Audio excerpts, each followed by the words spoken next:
Gravity Falls, a show of humor, mystery, and casual viewing. Unless you're me. My name is Christian. You're probably wondering why I'm dressed as Dipper Pines and about to rewatch the entire series.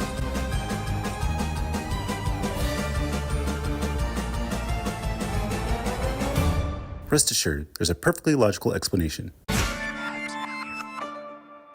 Alright, now we move on to Boyz Crazy. And again, another kind of like one and done episode, not really too many things going on. And the main premise of this episode is that Mabel, Candy, and Grenda are basically obsessed with a boy band called Several Times. And one of the boy band members is voiced by Lance Bass, who was a member of NSYNC, who was kind of like one of the inspirations for this band, especially for Alex Hirsch, because his twin sister Ariel Hirsch was obsessed with NSYNC. So a way to pay that off, was to hire Lance Bass from NSYNC to voice one of the members of Several Times. And then Ariel Hirsch actually had a voice cameo as like one of the girls in the crowd, which I thought was a fun little Easter egg. We begin the episode with Dipper and Wendy in the Mystery Shack, and they're improvising funny dialogue over security footage of Stan talking with the customers. And then Mabel comes into the room and is excited about how her favorite boy band, named Several Times, is going to be performing a concert at the Gravity Falls Civic Center in Buffet. And the girls try to get into a concert and they try to get backstage in order to meet the members of the band. But then, as they go backstage, they see that their band manager is actually growing clones of the band members, and that the band members are basically fake, and that they're all kind of like genetic creations in order to like make money for him. So then the girls make a plan to free the members of Several Times and then eventually kind of like let them off into safety. But then of course like Mabel becomes obsessed with members of Several Times and then kind of like treats them as like her pets. And eventually Kenny and Grenda are upset by this and like they want Mabel to let the band members go, but she doesn't want to. Then eventually she realizes that she has to like kind of like let them go and then freeze them into the wilderness. And then on the flip side, we kind of continue the whole kind of like Dipper trying to pursue Wendy, and Robbie creates a CD for Wendy to listen to that kind of like shows off his musical talents. But then they realize that there's like hidden message in there that kind of like mind controls Wendy into falling in love with Robbie. And then Dipper becomes suspicious of that and then teams up with Girl Stan in order to expose Robbie for like the fraud that he really is. So then they eventually confront Robbie, play the CD for Wendy, realize that there's like some kind of like mind controlling message in it, and then Robbie revealing that he's kind of like a fraud and that he actually copied it from another band and that they had a mind controlling subliminal message in it. So that's what actually upsets Wendy. So then she ends up breaking up with Robbie, and then Dipper thinks of this as an opportunity to ask Wendy out. And then Wendy's still heartbroken, and then she's like, what is wrong with guys? So then like she rejects Dipper, and then Dipper feels bad about it, and then kind of has to learn to like not try to manipulate people who are like emotionally vulnerable in a way. So he kind of learns a lesson in that. And there's a little Easter egg of Gurgle Stan telling Robbie to buy gold, kind of like hinting at upcoming apocalypse for the future of the characters. I don't know if it's intentional or not, but yeah, it was definitely something that kind of sets up something for the end of the series. And then Mabel learns a lesson of like letting people go and everything and not obsessing over things. We also get a couple other Easter eggs in the episode. In one of Grunkle Stan's flashback scenes, we actually get a cameo of the character of Carl McCorkle, who was referenced in the episode The Hand That Rocks Mabel, first in the infomercial for the 10th Telepathy by Bud Gleeful, and the other in the end credits cryptogram. And we also get an appearance of the strange shaped cliffs of Gravity Falls, which we'll definitely get more of an explanation towards the end of the series. We also get a cryptogram at the end, which translates to Happy Now, Ariel, which is a reference to what I was saying earlier about how Alex Hirsch pretty much created this episode as a way for Ariel to meet Lance Bass. And another fun fact is that Ariel actually posted on her Tumblr the word yes, so I thought that was pretty funny. So even though it's kind of like a one and done episode, I think there's some good lessons involved and some important things that happen in this episode that kind of set up future storylines for the rest of the series.